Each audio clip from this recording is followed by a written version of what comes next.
The reflection in the darkened window of the penthouse showed a perfect couple, Ethan adjusting his cufflinks, and Victoria fastening a diamond necklace that cost more than most people's annual salary. But the illusion shattered the moment her phone buzzed on the vanity. A message from a contact named Jay that she flipped over with a speed born of guilt, her eyes meeting his in the glass not with love, but with a warning. She smoothed her dress and whispered that he shouldn't embarrass her tonight, unaware that the real humiliation was already written in the silence between them. If you want to see exactly what happens when a man decides to stop hiding the cracks in the portrait and instead shatters the frame, stay with me. The silence in the penthouse was not peaceful, it was architectural. It was the kind of silence designed by minimalist aesthetics. Cold marble floors, floor-to-ceiling windows overlooking Central Park, and furniture so sharp and modern it looked like it would cut you if you sat down too quickly. Ethan Sterling stood by the kitchen island, the steam from his espresso cup the only thing moving in the stagnant air of the room.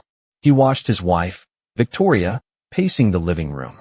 She was on a call, her voice pitched to that specific octave she reserved for clients, a blend of authoritative and ingratiating. No, absolutely not. The Vance Foundation needs to see elegance, Julian. Not flash. Elegance. She paused, listening to the voice on the other end, her fingers nervously twisting the platinum band on her ring finger. I know. Tuesday is the deadline. We have the gala on Saturday. It has to be perfect. Ethan took a sip of the bitter coffee. He had designed the layout of this apartment 2 years ago. He had wanted warm woods, soft lighting, a sanctuary from the noise of New York. Victoria had overruled him on every detail. She wanted a showroom. She wanted a place that photographed well for Architectural Digest. She got what she wanted, and now they lived in a glass box where there was nowhere to hide. Victoria ended the call and tossed her phone onto the sofa. She walked into the kitchen, the click-clack of her heels echoing like gunshots. She didn't look at him. She looked at her reflection in the darkened window behind him, checking her hair, checking her teeth. Coffee, Ethan offered, his voice sounding rusty to his own ears. He realized he hadn't spoken since yesterday evening. No time, Victoria said, finally glancing at him. Her eyes were blue, piercing, and currently devoid of any warmth. I have a strategy meeting with Julian in 20 minutes. This Vance account is. It's everything, Ethan. If we land the Vance Foundation, the firm goes global. Julian. Ethan repeated the name flatly. You've been spending a lot of time with Julian lately. Victoria stiffened. It was subtle, a slight tightening of the jaw, a momentary pause in her movements, but Ethan saw it. He was an architect. He noticed when a structure was under stress. He's the senior partner, Ethan. Don't start, she snapped, grabbing her purse. I need everyone to be on their game this week. Especially you. Me? Ethan leaned against the counter. I just draw gardens, Victoria. I'm not part of your PR machine. That's exactly the point. She walked over to him, stopping just outside of arm's reach. She reached out, not to touch his face, but to straighten his collar. Her touch was clinical. The gala is Saturday. It's the most important night of my career. The Vances are old money. They are critical, judgmental, and they smell weakness. She looked him up and down, her expression curdling into something that resembled disappointment. Ethan looked down at his attire, a comfortable gray cashmere sweater and dark jeans. He looked fine. He looked like himself. But to Victoria, he looked like a missed opportunity. I need you to be. She waved her hand vaguely. Less you. More. Polished. I own a tuxedo, Victoria. I know how to use a fork, Ethan said, a flicker of irritation rising in his chest. It's not about the fork, Ethan. It's about the energy. You stand in corners. You don't network. You look bored. I look bored because the people you talk to are boring. Victoria's eyes narrowed. The phone on the sofa buzzed. The screen lit up. From where Ethan stood, he could see the preview notification. Sender, Julian message. Can't wait to celebrate with you after. The hotel is already booked for. The screen went black before he could read the rest. Ethan felt a physical blow to his chest, a hollow thud that echoed in his ribs. He had suspected it for months. The late nights, the sudden need for privacy, the way she guarded her phone like a nuclear code. But seeing it, the hotel is already booked, turned the suspicion into a concrete, jagged reality. He looked at his wife. She hadn't noticed him reading it. She was too busy checking her makeup in her compact mirror. "Victoria," he said. His voice was incredibly calm, terrifyingly steady. "What?" She snapped the compact shut. "Are we okay?" She let out a sharp, incredulous laugh. "Oh my God, Ethan. Now, you want to do this now? I am about to walk into a war room, and you're asking me about our feelings?" "It seems like a relevant question." "We are fine," she said, her tone indicating they were anything but. She grabbed her phone, her thumb quickly swiping the notification away before she even looked at it. She knew what was on that screen, and she knew she had to hide it. She walked to the door, then paused, her hand on the handle. She turned back to him. The morning light hit her face, illuminating the beautiful, sharp features that he had once adored. Now, they just looked hard. "Listen to me," she said, her voice dropping to a whisper that carried more weight than a scream. "On Saturday at the gala. Just don't embarrass me, Ethan. If you can't be charming, be invisible. I'd rather you sleep on the floor than sleep with." She cut herself off, realizing her slip, or perhaps realizing she didn't care enough to finish the metaphor. "You'd rather I what?" Ethan asked. "I'd rather you just stay out of my way," she corrected, her eyes cold. "This is my night. Don't ruin it."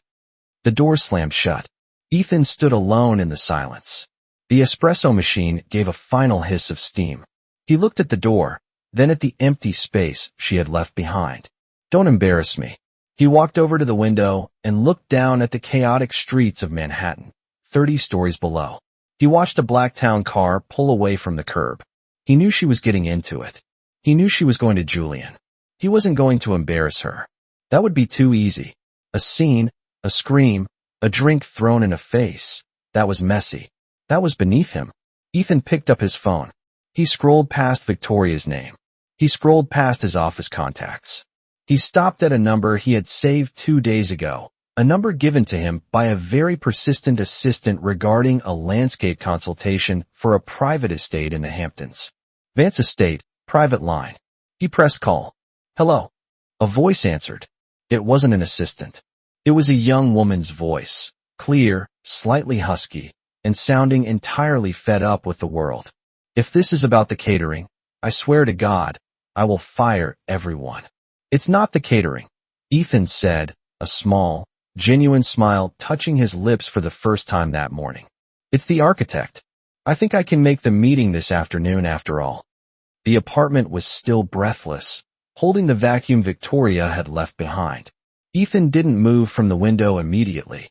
He watched the city below, the grid of Manhattan laid out like a circuit board, logical and unyielding. Unlike his marriage. He turned back to the kitchen island. His coffee was cold. He could have ignored the notification. He could have told himself it was a misunderstanding, that the hotel is already booked, referred to a venue for a client, a launch party, a conference. That was the old Ethan, the one who believed that marriage was a structure built on mutual load-bearing walls. But the architect in him knew that when a foundation cracked, ignoring it didn't stop the collapse. It only made the eventual destruction more catastrophic. He walked into his home office, a room lined with drafting tables and sketches of pergolas and water features. He sat at his computer and woke the screen. Victoria was meticulous about her public image, but she was arrogant about her privacy. She assumed Ethan was too absorbed in soil samples and shade patterns to navigate the complexities of their shared digital life. She had always handled the finances, the business manager of their domestic partnership. But she forgot that they shared a cloud account for the estate planning documents they had updated last year. Ethan logged in. His fingers didn't tremble. A strange, numbing calm had settled over him, like the air before a thunderstorm. He didn't look for emails. She was too smart for that. He looked at the location history and the synchronized credit card statements that she deemed too boring for him to ever review. He scrolled back 3 months. March 12th. Victoria had claimed she was in D.C. for a crisis management seminar. The credit card statement showed a charge for the St. Regis in New York, a suite, room service for two, and a bottle of Pinot Noir costing $300. April 4th. A late night at the office, dealing with a PR disaster for a tech CEO. The geolocation data from her iPad, which she often left in her bag, pinged not at her office in Midtown, but at a townhouse in the West Village. Julian's neighborhood. Ethan clicked on a folder labeled Receipts, Q2. He found a scanned invoice for a watch. A vintage Rolex. He remembered seeing it on Julian's wrist at a company mixer 2 weeks ago. At the time, Julian had bragged about it being a gift from a grateful client. The invoice was billed to Victoria's personal discretionary fund. Ethan leaned back in his Herman Miller chair, the leather creaking in the silence. It wasn't just sex. That would have been almost easier to forgive, a moment of weakness, a lapse in judgment. This was different. This was an entire secondary life constructed within the shell of their marriage. She wasn't just sleeping with Julian. She was investing in him. She was buying him gifts, dining with him, building a narrative with him. Ethan was just the roommate who paid the mortgage on the penthouse she used as a dressing room. He looked at the photo on his desk, framed in silver. It was taken 3 years ago in Napa. Victoria was laughing, her head thrown back, looking at him with what he had thought was adoration. Now, looking at the pixels, he wondered if she was laughing at a joke he made, or just performing the role of the happy wife for the camera. He closed the laptop. The urge to scream, to throw the computer through the window, to drive to her office and drag her out of her strategy meeting, flared hot and bright in his chest. He imagined the scene, the glass shattering, the look of terror on her face, the destruction of her precious reputation. But then her voice echoed in his head, "Don't embarrass me." If he confronted her now, she would deny it. She would say the watch was for a client, the hotel was for a meeting, the location data was a glitch. She would call him paranoid, jealous, controlling. She would twist the reality until he was the one apologizing. She was a publicist, spinning narratives was her profession. No, he wouldn't give her the satisfaction of a reaction. Not yet. He needed to be like the bamboo he often planted in his gardens, flexible in the wind, but deeply, immovably rooted. He would wait. He would let her think she was safe. He would let her walk into the gala feeling invincible, with her husband quietly fading into the background, just as she requested. He checked the time. He had a meeting at the Vance estate in 2 hours. Ethan stood up and walked to the master bathroom. He splashed cold water on his face, staring at the man in the mirror. He looked tired. He looked worn down. He grabbed a towel and dried his face roughly. When he lowered the towel, the tiredness was gone, replaced by a cold, sharp clarity. He picked up his phone and sent a text to Victoria. "Have a great meeting. I'll stay out of your hair today. Working late on a project." He watched the 3 dots appear almost instantly, then disappear, then reappear. "Thanks, honey. Don't wait up. Dinner with the team tonight." The team, Ethan whispered to the empty room. He grabbed his portfolio and walked out of the apartment. He didn't look back. The man who had waited for her to come home, the man who had tried to be polished enough for her world, stayed behind in the glass box. The man walking out the door was someone else entirely.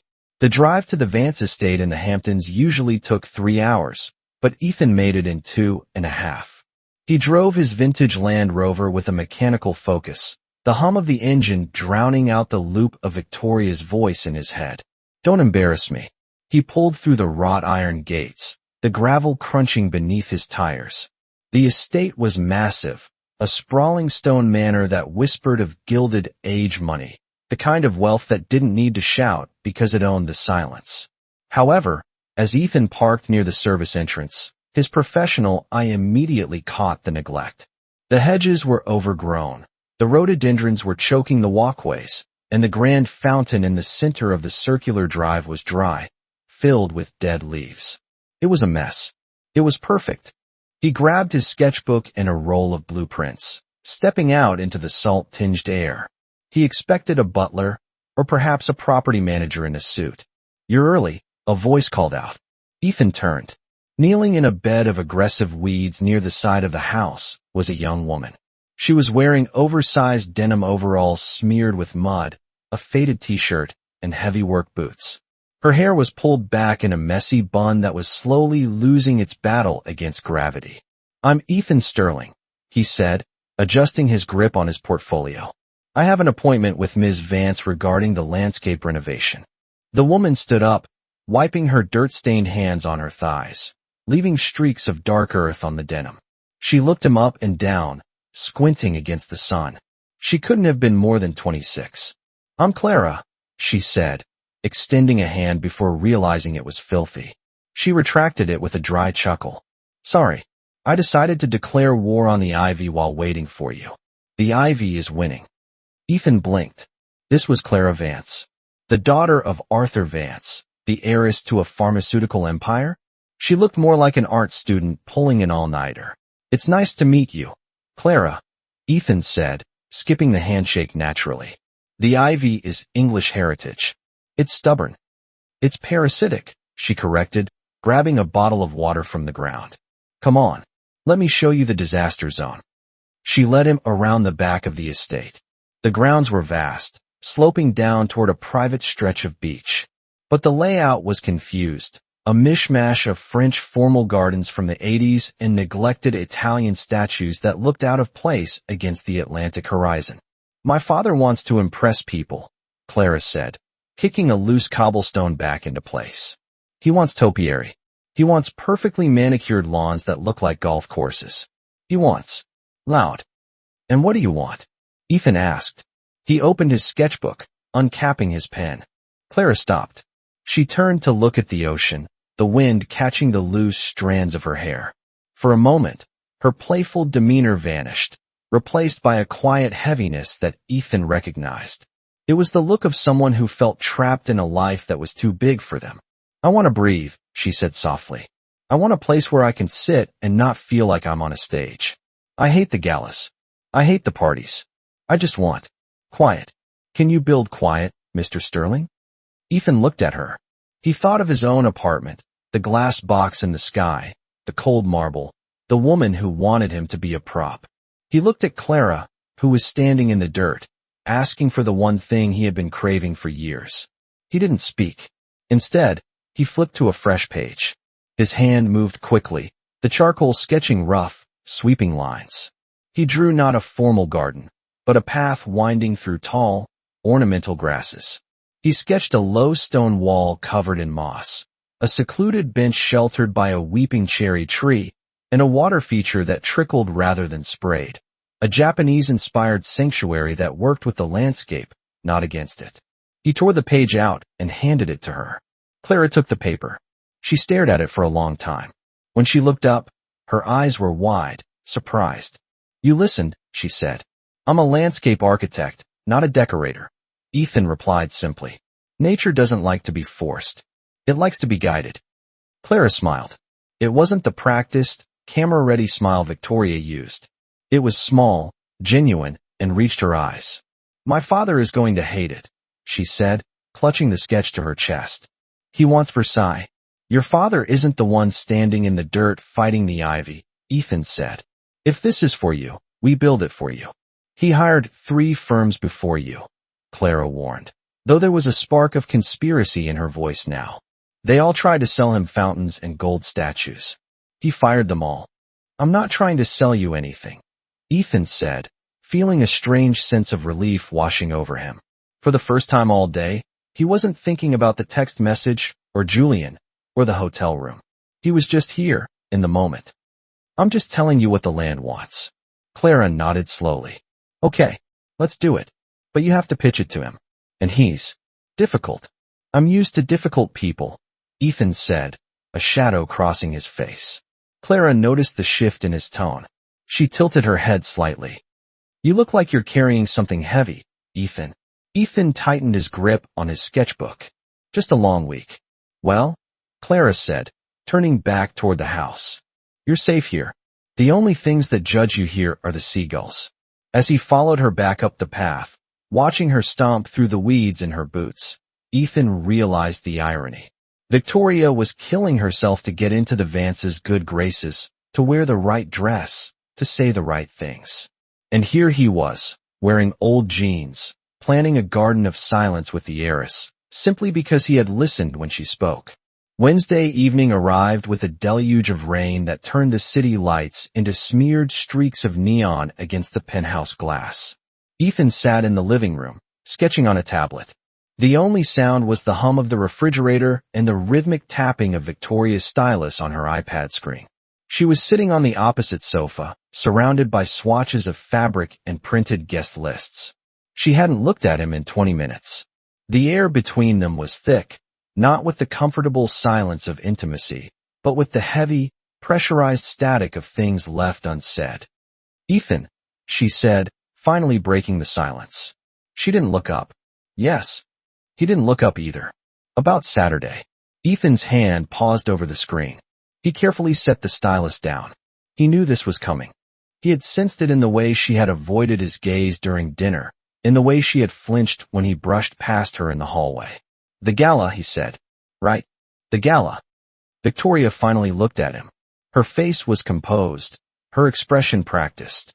It was the face she wore when she had to fire an intern or tell a client their idea was terrible. It was a mask of sympathetic necessity. "I've been looking at the seating charts, and it's a nightmare. The Vances have cut the +1 allowance for non-essential partners to prioritize donors." It was a lie. A clumsy, transparent lie. The Vance Foundation Gala was famous for its excess. They didn't cut seats. They added tables. "I see," Ethan said. His voice was level. "So, I'm a non-essential partner." Victoria sighed, standing up and walking over to the window, putting distance between them. "Don't be dramatic. You know that's not what I meant. It's just, this night is critical. I'm going to be working the room from the moment I walk in until the moment I leave. I'll be glued to Julian's side because we have to present a united front for the agency." She turned to face him, crossing her arms defensively. "Honestly, you'd be miserable, standing around, holding my purse while I talk to donors. It's better if you sit this one out. I'm doing you a favor." "A favor?" Ethan repeated. "Yes. You hate these things. You said so yourself." "I said I hate the pretense," Ethan corrected. "I never said I hate supporting my wife." Victoria flinched, just barely. A flicker of guilt crossed her eyes, but she extinguished it quickly, replaced by irritation. "It's not about support, Ethan. It's about strategy. And frankly, having you there, hovering, it breaks my focus. I need to be sharp. I can't be worrying about whether you're having a good time or if you're saying the wrong thing to the wrong person." There it was. The truth, wrapped in an insult. She didn't just want him gone. She was ashamed of him. She wanted to be free to be the version of herself that Julian admired. The shark, the climber, the woman without the baggage of a quiet, boring husband. Ethan looked at her. He saw the tension in her shoulders, the desperate need for him to agree so she wouldn't have to feel like the villain. She wanted him to make it easy for her. He stood up slowly. For a second, he saw panic in her eyes, as if she expected him to argue, to fight, to demand his right to be there. "Okay," Ethan said. Victoria blinked. "Okay. If you think I'm a liability, then I shouldn't go. You need to focus. I understand." The relief that washed over her face was nauseating. Her shoulders dropped. She almost smiled. "Thank you. I knew you'd understand. It's just this one time, Ethan. Once we secure the account, things will go back to normal." "I'm sure they will," he said. "I'll make it up to you," she promised, walking back to her pile of work, her step lighter. "Maybe we can go to that cabin you like in the fall. Just the two of us." "That sounds nice," he lied. He watched her sit back down, instantly reabsorbed in her world, typing a message on her phone, likely to Julian, telling him the obstacle had been removed. She thought she had won. She thought she had successfully maneuvered him off the board. Ethan walked to the hallway, picking up his coat. "Going out?" she asked absently. "Just for a walk. I need some air." "Take an umbrella," she said, not looking up. Ethan walked out into the rain without one. The cold water felt good against his skin. It felt real. He reached into his pocket and pulled out his phone. He had a missed call from earlier that afternoon, a number with a Hamptons area code. He dialed it back as he walked toward the subway. "Hello." Clara's voice answered, sounding breathless. "Clara, it's Ethan Sterling." "Ethan. Hi. I was just looking at your sketches again. My father." Well, he didn't throw them in the fire, which is a massive improvement over the last guy.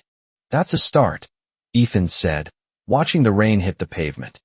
Listen, I know this is last minute and totally unprofessional, Clara said, her voice dropping, sounding vulnerable. But I have to survive this gala on Saturday. My date just bailed, some merger in Tokyo, and if I have to sit alone with my father and his sycophants, I might actually scream during the speeches. Ethan stopped walking. He looked up at the lit window of his penthouse, where his wife was currently planning her victory lap with another man. You need a friendly face in the Shark Tank, Ethan said, echoing her words from the garden. Desperately, please tell me you own a tuxedo. I do, Ethan said.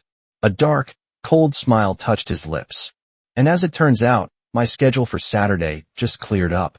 Friday morning brought a crisp, sharp sunlight that made the edges of everything look dangerous. Ethan stood in the foyer of the Vance estate, a roll of finalized blueprints tucked under his arm. This time, he wasn't led to the garden. The butler, a man whose spine seemed made of steel rod, escorted him into the main library. The room smelled of old leather, cigar smoke, and money. Clara was sitting at a massive mahogany desk, looking small and defiant. She was arguing with a stylist who was holding up a dress that looked more like a disco ball than a garment. I said no sequins, Marco. I am not a chandelier, Clara said, rubbing her temples. She spotted Ethan and exhaled, a visible wave of relief washing over her. Thank God. Sanity has arrived. Marco, leave the navy silk. Burn the rest. We're done. The stylist huffed, gathered his glittering armory, and swept out of the room, casting a suspicious glance at Ethan. You look like you're preparing for battle, Ethan noted, setting his blueprints on a side table. The gala is a battle, Clara said, standing up and walking over to him. She was dressed simply today, in black trousers and a white shirt, but the fatigue around her eyes was evident. It's a parade of people who want things. They want money. They want influence. They want to be seen next to my father, so their stock prices go up. It's exhausting. She looked at him, her expression softening. I'm really glad you agreed to come, Ethan. I know it's not your scene. I know you'd rather be planting trees. I can survive one night of champagne and small talk, Ethan said. If you knew why I was really coming, he thought, you might not be so grateful. A pang of guilt struck him, sharp and sudden. He was using her. In a way, he was doing exactly what Victoria did, using access to the Van Cess for his own ends.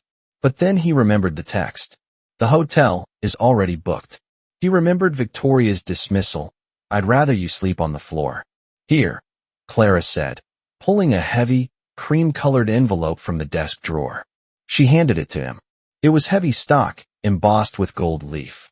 The Vance Foundation Annual Gala. Inside, a smaller card read, VIP access, head table. You're sitting with me and my father, Clara explained. I told him you're the brilliant mind saving his garden. He's skeptical, but he's curious. He hates boring people, so just be you. Talk about soil pH or drainage systems. He'll love it. Ethan held the invite. It felt heavy in his hand. This piece of paper was the holy grail for Victoria. She had spent months agonizing over how to get 5 minutes of FaceTime with Arthur Vance. And here Ethan was, holding a seat at his table, simply because he had treated his daughter like a person instead of a stepping stone. Is there a specific firm handling the PR for the event? Ethan asked, keeping his voice casual, testing the waters. Oh, I think so. Some agency from the city. Sterling and something? Clara frowned, trying to recall. My father handles the business side. I stay out of it. Why? Just curious, Ethan said. I know some people in the industry. Well, let's hope they keep the press under control, Clara sighed. I hate the flashes. She walked over to the window, looking out at the overgrown lawn where Ethan had staked out the new pathways earlier that morning. You know, Ethan, yesterday was the first time in years I felt excited about this house. You saw what it could be, not just what it was. That's a rare talent. She turned back to him, her eyes searching his face. I feel like I can trust you. In my world, that's everything.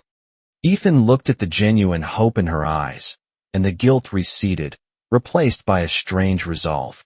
He was not using her to hurt Victoria. He was helping her survive a night she dreaded, while simultaneously revealing the truth about the woman who claimed to be an expert in image.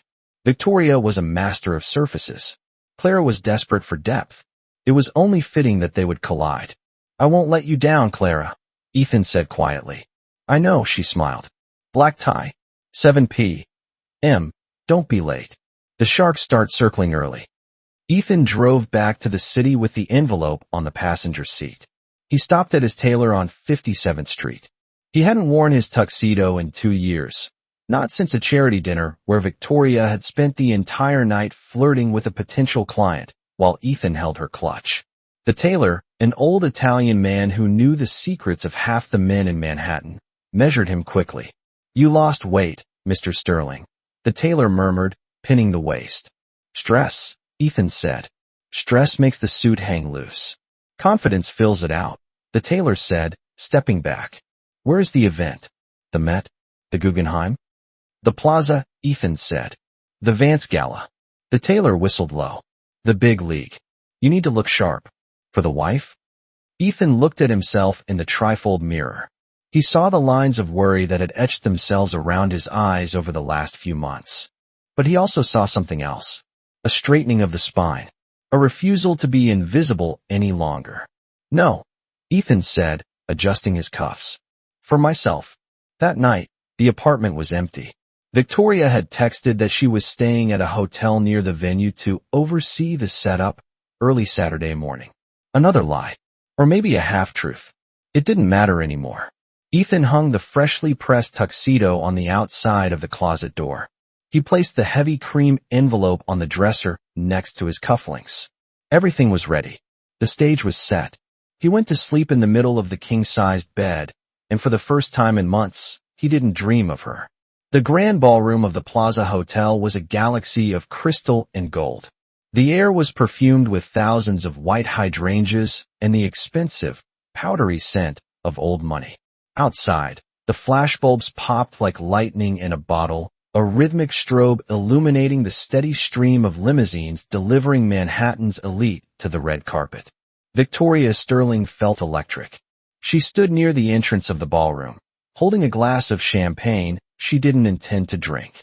She was wearing a crimson gown that clung to her figure like a second skin, bold, aggressive, and impossible to ignore. Beside her stood Julian Thorne. He was charming, the editor of Vogue, his hand resting casually in his pocket, his posture exuding the easy arrogance of a man who knew he was winning. "They love the floral arrangement," Julian murmured, leaning in close to Victoria's ear under the pretense of pointing out a guest. "You outdid yourself, Vic. It's about setting the stage," Victoria replied, her eyes scanning the room. "Arthur Vance is a traditionalist. He wants to feel like he's in 1920, not 2024. She checked her phone discreetly. No messages from Ethan. Good. He had obeyed. He was likely at home, ordering takeout, invisible and out of the way. The thought gave her a surge of relief. Tonight was about precision. She needed to corner Arthur Vance before dinner was served, introduce Julian as the visionary behind the new campaign, and seal the deal. "Relax," Julian whispered, sensing her tension. His fingers brushed her bare arm, a touch that lingered a second too long for colleagues. "We own this room. I'll relax when the contract is signed," she said, though she smiled. She felt unstoppable. Suddenly, the ambient chatter of the room dipped. It wasn't a silence, but a shift in frequency, the collective intake of breath that happens when the lions enter the arena. "They're here," someone whispered near the bar. The heavy double doors at the top of the grand staircase swung open. The crowd parted instinctively, turning their gaze upward. Arthur Vance appeared first, a formidable figure with silver hair and a scowl that could freeze water. But the whispers weren't for him. They were for the couple descending the stairs behind him. Clara Vance was glowing.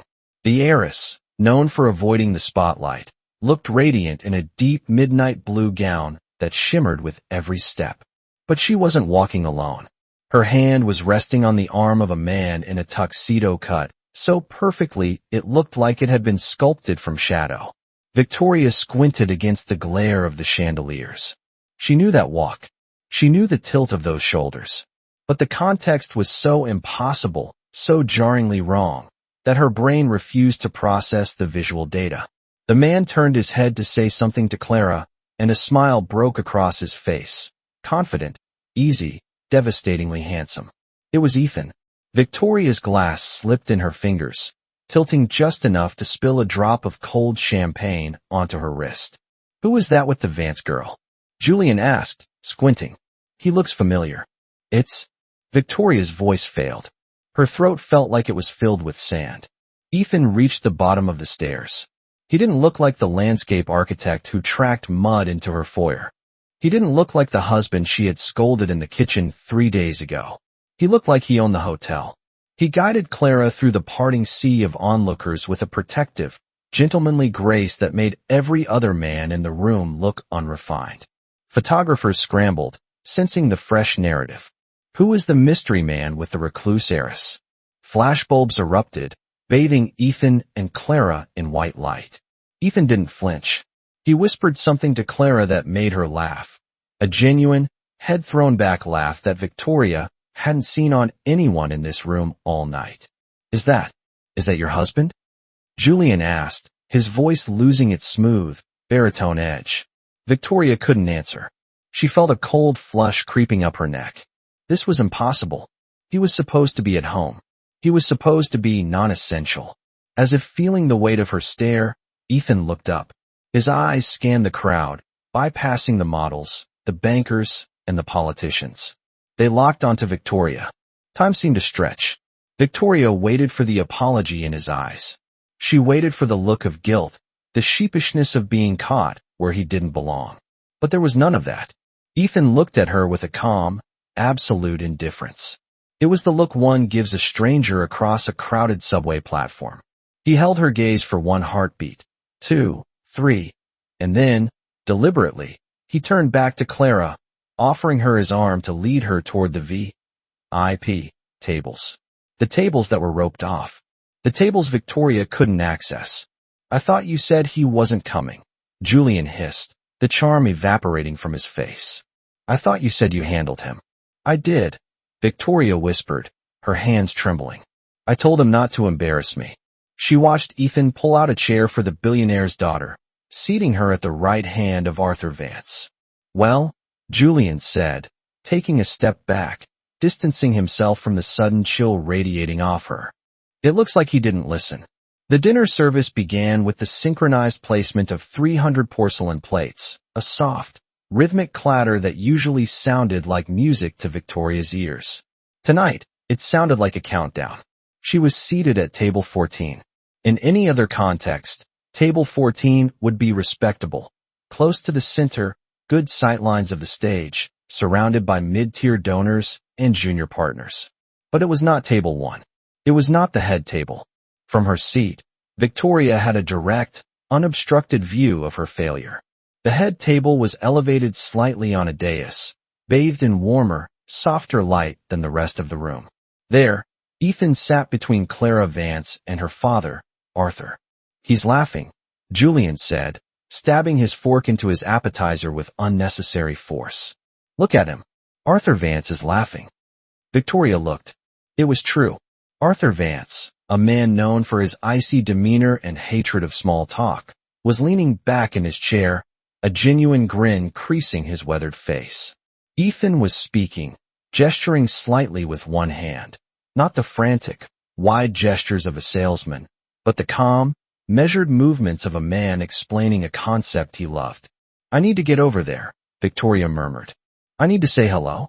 If I can just facilitate an introduction." "You can't just walk up there, Victoria," Julian snapped, his voice low and tight. "It's the Vance table. Security is tighter than the Pentagon. I'm the lead on the pitch, Julian. I have a reason to be there." She stood up, smoothing the crimson silk of her dress. She needed to regain control. She needed to remind Ethan of his place and show Arthur Vance that she was the Sterling he should be talking to. She navigated the tables, offering tight, practiced smiles to acquaintances she passed. As she approached the dais, the air seemed to thin. A large man in a black suit with a coiled earpiece stepped casually but firmly into her path, blocking the gap between two velvet stanchions. "Excuse me," Victoria said, projecting her best VIP voice. "I just need to have a quick word with Mr. Vance. I'm Victoria Sterling, from the agency handling the—" "I'm sorry, ma'am," the guard interrupted, his face impassive. "The head table is restricted during dinner service.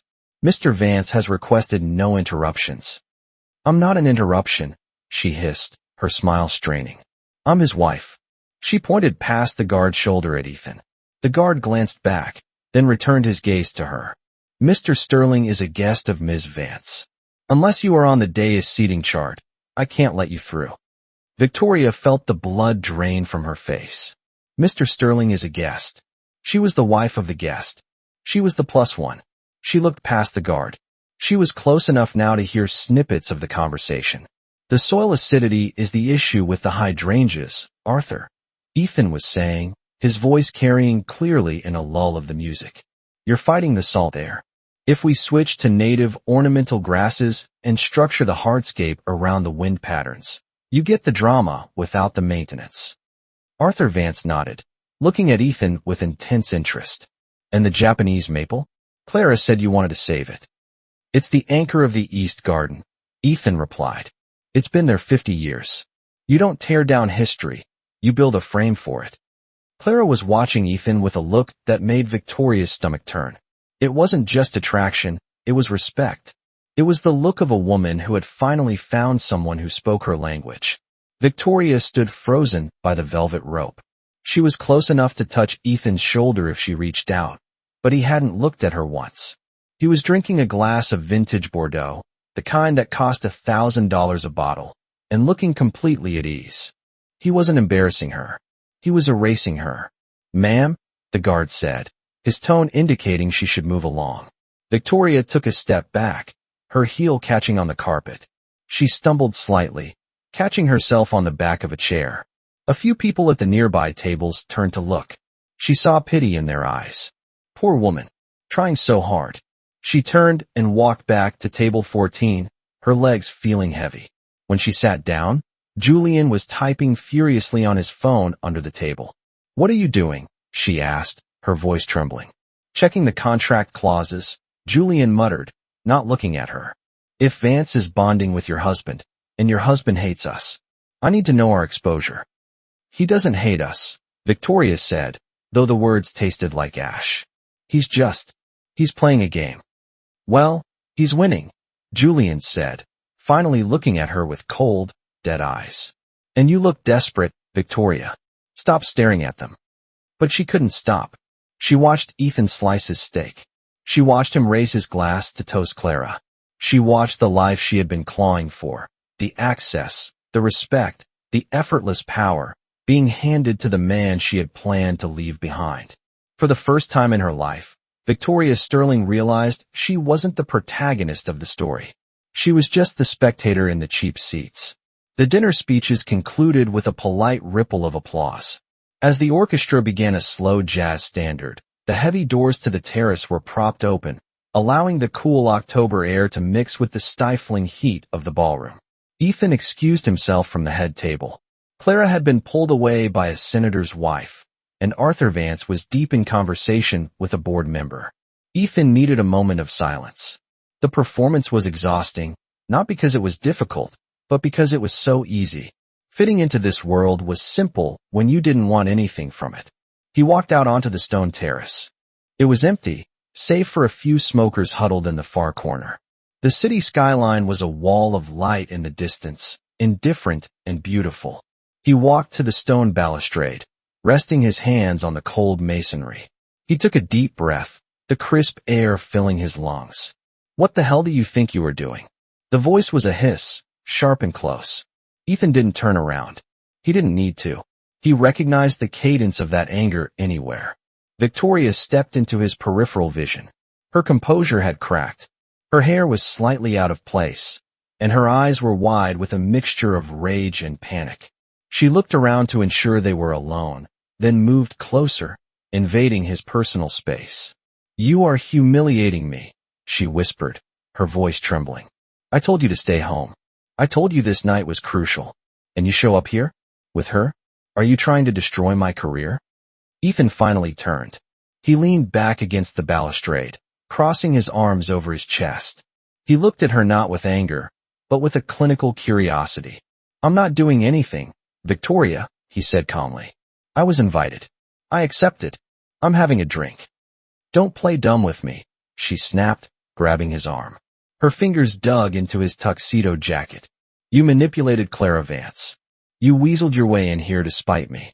Do you have any idea how bad this looks? My husband, sitting at the head table, while I'm stuck in the back with the junior associates. It looks like I have a better relationship with the client than you do, Ethan said. Victoria recoiled as if he had slapped her. She let go of his arm. This isn't a game, Ethan. This is my life. I have worked for 10 years to get into this room. And you walk in here and make a mockery of it. I haven't said a word about you, Victoria, Ethan said, his voice dropping an octave, becoming harder. I haven't mentioned your agency. I haven't mentioned your ambition. And I certainly haven't mentioned Julian. Victoria froze. The color drained from her face, leaving her rouge standing out like a bruise. What? Julian. Ethan repeated the name, tasting the bitterness of it. He seemed stressed tonight.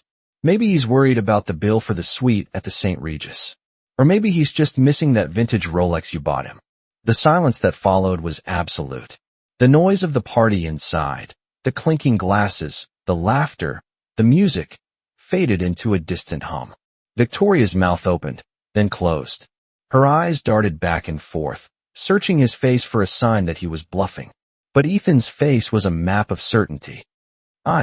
She stammered, her voice breathless. Ethan, you're imagining things. Julian is a colleague. We work late. You know how demanding this job is.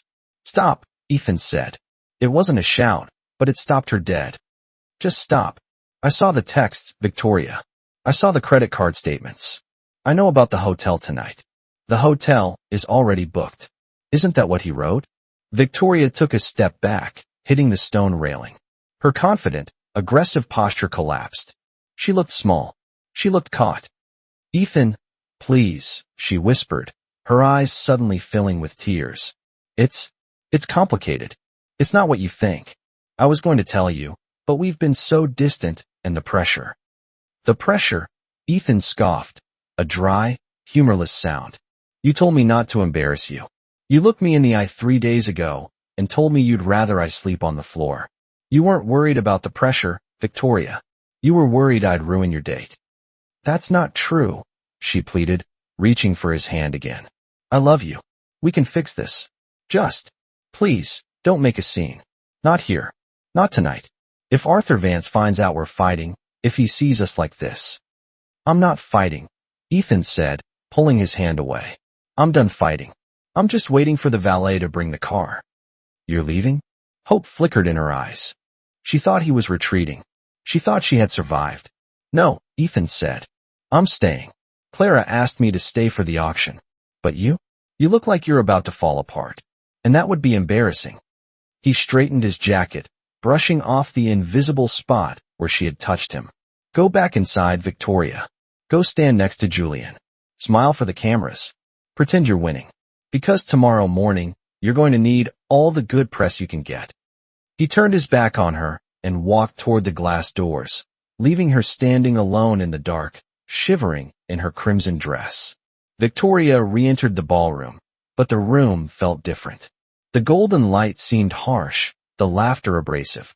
The air conditioning felt freezing against her skin, which was still burning from the encounter on the terrace. Tomorrow morning. The words echoed in her mind. Ethan knew everything. The divorce wasn't a possibility anymore. It was an inevitability. If she lost Ethan, she lost the penthouse. She lost the stability. She lost the perfect couple image she had curated for her brand. She looked across the room. Julian was at the bar, nursing a scotch, his back turned to the room. He was scrolling through his phone, likely checking stock prices or sports scores, completely detached from the crisis unfolding. He wasn't a partner.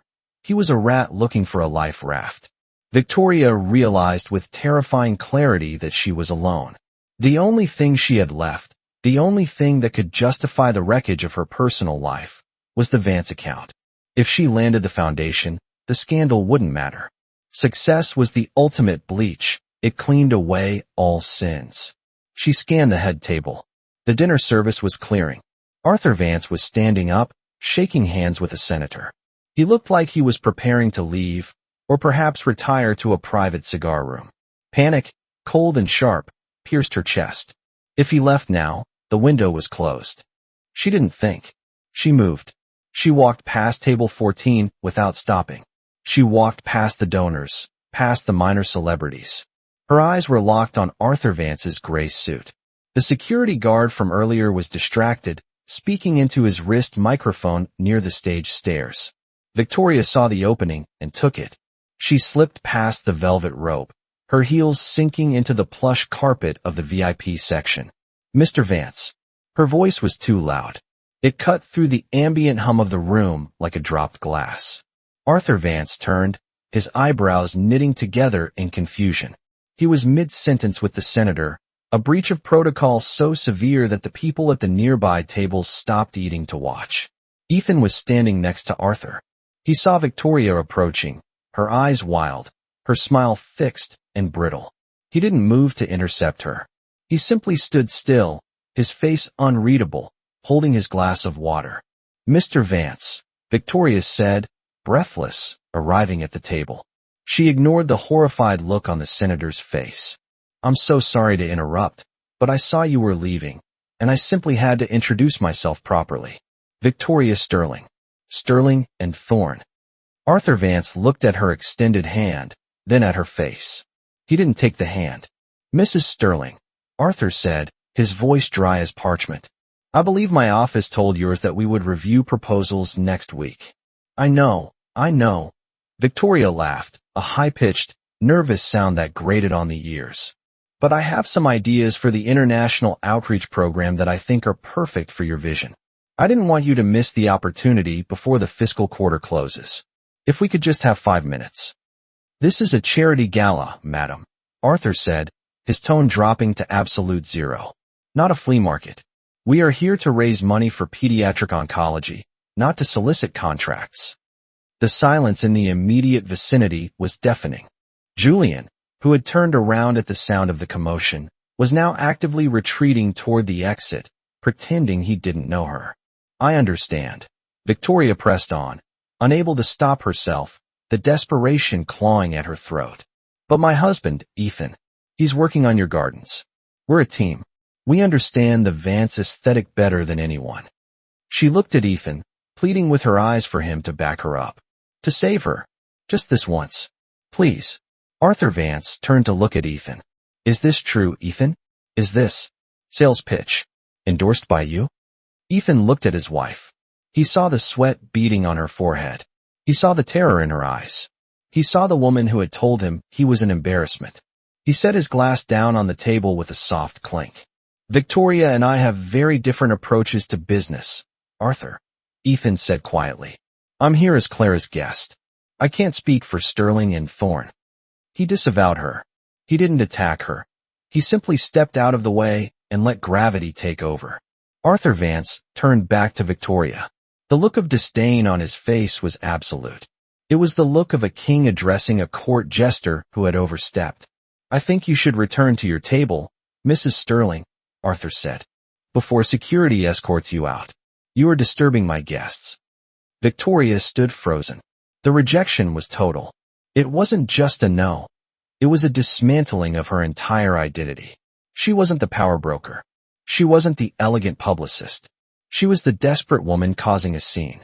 She felt the eyes of the room on her, hundreds of them, judging, whispering, smirking. She backed away, her face burning. She turned and walked as fast as her legs would carry her, not toward table 14, but toward the exit. She passed Julian near the door, but he didn't look at her. He was studying the architecture of the ceiling with intense fascination. She burst through the double doors into the lobby, the sound of the applause for the next speaker muffling her sob. She had wanted to be the center of attention. Now, she was the talk of the town. Sunday morning in New York did not bring mercy. It brought a relentless, gray drizzle that streaked the floor-to-ceiling windows of the penthouse.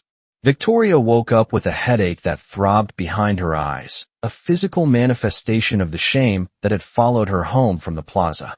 She sat up, the silk sheets feeling cold against her skin. The memory of the previous night washed over her in fragmented, nausea-inducing waves. Arthur Vance's cold stare, the security guard's raised hand, the silence of the room as she retreated. She reached for her phone on the nightstand. Her hand trembled. The notifications were stacked deep. Page 6, Social Climb or Social Suicide. Sterling and Thorne publicist melts down at Vance Gala. Industry Insider. Vance Foundation spokesperson denies relationship with Sterling Agency. And then, the email. It sat at the top of her inbox, flagged as high priority. From Julian Thorne. Subject: Partnership Dissolution and Crisis Management. Victoria opened it, her breath catching in her throat. Victoria, in light of the events last night and the immediate negative feedback from our board, I am enacting Clause 14B of our partnership agreement. Effective immediately, I am severing ties to protect the agency's remaining assets. I have issued a statement clarifying that your actions at the gala were personal and did not represent the firm. Please do not come to the office on Monday. Legal will be in touch regarding your buyout. He hadn't just left her. He had thrown her to the wolves to save himself. The man she had slept with, the man she had betrayed her husband for, had drafted a press release blaming her before the sun had even come up. Coward, she whispered, the word cracking in the empty room. She threw the covers off and walked out into the living room, needing coffee, needing noise, needing to fix this. She stopped in the hallway. Ethan was there. He wasn't making coffee. He wasn't reading the paper. He was standing by the front door, zipping up a leather duffel bag. 2 large suitcases stood next to him, upright and waiting like soldiers. The apartment was quiet, but it felt different. It felt lighter. The shelves in the living room were emptier. His books were gone. The drafting table in the corner was cleared off. You're leaving, Victoria said. It wasn't a question. Ethan looked up. He was dressed in jeans and a sweater, looking rested, calm. He didn't look like a man in the middle of a crisis. He looked like a man who had finished a long, difficult project. I'm leaving, he confirmed. Ethan, look, she started, her voice shrill, panic rising again. I know it looks bad. I know last night was a disaster. But I can fix it. Julian just tried to screw me over, but I have files on him. If we present a united front, if we release a statement saying I was under extreme stress.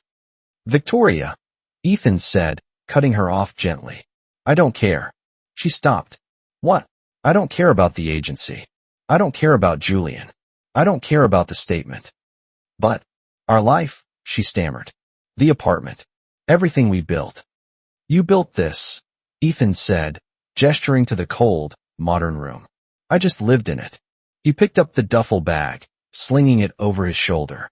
He walked to the kitchen island, the marble slab she had spent weeks selecting. He reached into his pocket and pulled out his wedding band. It was a simple platinum ring, scratched from years of working with stone and soil. He placed it on the counter. The metal made a sharp click against the stone. I filed the papers this morning, Ethan said. My lawyer will send them over. It's uncontested. You keep the apartment. You keep the furniture. I just want out. Victoria stared at the ring. It looked small and insignificant against the vast expanse of white marble. You're going to her, aren't you? She accused, a flash of her old anger returning. The Vance girl. Ethan paused at the door. He turned back, his hand on the knob. I'm going to work, he said. I have a garden to finish. Clara is a client, Victoria. She respects me. That's the difference. You can't just walk out, she cried, tears finally spilling over, not for him, but for herself. I have nothing left. Julian fired me. Everyone is laughing at me. You wanted to be famous, Victoria, Ethan said, his voice devoid of malice, just heavy with a sad finality. Now you are. He opened the door and walked out. The latch clicked shut. Victoria stood alone in the center of the penthouse. The silence rushed back in, deafening and absolute. She looked at the view of the city she had wanted to conquer. It looked gray and indifferent. She looked at the ring on the counter. She picked it up, feeling the cold metal. She threw it across the room. It hit the floor-to-ceiling window with a tiny thud and bounced onto the expensive rug, lost in the weave. She sank to the floor, pulling her knees to her chest, as the phone on the table began to buzz again. 6 months later, spring arrived in New York, washing away the gray slush of winter. Victoria stood in the corner of a crowded rooftop bar in the meatpacking district. The music was too loud, a thumping bass line that rattled the ice in her glass. This wasn't a gala. It was a networking mixer for digital startups, a chaotic sea of 20-somethings in t-shirts pitching apps to anyone who would listen. She checked her reflection in the darkened window. She looked good. She always looked good. But the lines around her mouth were deeper, and her eyes were tired. She was working as a freelance consultant now. Crisis management specialist, her new business card read. It was a polite way of saying she cleaned up other people's messes because she was the expert on disasters. Victoria, a young man in a blazer, approached her, holding a warm beer. I'm distinctively remembering you. You're the one from the Vance thing, right? The viral video? Victoria's smile didn't waver. It was frozen in place, a reflex. I'm Victoria Sterling. I run my own consultancy now. Right. The man laughed, not unkindly, but without respect. That was wild. You really went for it. Hey, my buddy has a crypto exchange that's dealing with some SEC heat. Maybe you could help him spin it? Have him email my assistant, Victoria said, handing him a card. She didn't have an assistant. She answered her own emails at 2 a.m. in the apartment she could barely afford to maintain. She excused herself and walked to the edge of the roof. She looked out at the city. It was still there, glittering and indifferent. She was still climbing, but the ladder had broken. She was hustling for scraps in a city she used to think she owned. She pulled out her phone to check the time. A notification from an Architectural Digest pop-up appeared on her screen. Silence in the city. The unveiling of the Vance Estate Gardens. Her thumb hovered over the link. She shouldn't click it. She knew she shouldn't. She clicked it. The photo loaded. It wasn't a picture of the garden. It was a picture of the opening reception at a gallery in Chelsea. Ethan was standing in the center of the frame. He looked different. He had grown a beard, trimmed close, and he was wearing a suit that fit him perfectly, relaxed, unstructured, confident. He wasn't looking at the camera. He was looking at the woman standing next to him. Clara Vance. Clara was wearing a simple white dress, holding a glass of wine, and laughing at something Ethan had said. Her hand was resting lightly, possessively, on his forearm. They didn't look like a scandal. They didn't look like a PR stunt. They looked like two people who shared a private language. The caption read, Landscape architect Ethan Sterling celebrates the completion of the Vance project with Clara Vance. The exhibition, featuring Sterling's sketches, has already sold out. Victoria stared at the image. Ethan was smiling, a real smile, the kind she hadn't seen in years. He had found someone who didn't ask him to hide, who didn't ask him to sleep on the floor, who didn't ask him not to embarrass her. He had won, and he had done it by simply being the man she had deemed boring. A cold wind swept across the roof, ruffling Victoria's hair. She turned off her phone. The screen went black, erasing the image of the happiness she had thrown away. Hey, Victoria. The crypto guy shouted from the bar. Do you want a shot? Victoria looked at him. She looked at the loud, sweaty crowd of people pretending to be important. Sure, she said, walking back into the noise. Why not? Underscore.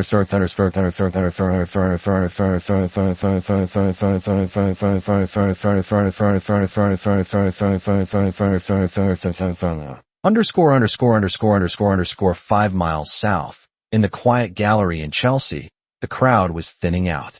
Ethan walked Clara to the door. The air outside smelled of rain and pavement, a scent he had always loved. My father actually admitted he was wrong, Clara said, wrapping her coat tighter. He sat by the water feature for an hour yesterday. He said it was the first time he's heard himself think in 20 years. That's dangerous, Ethan teased.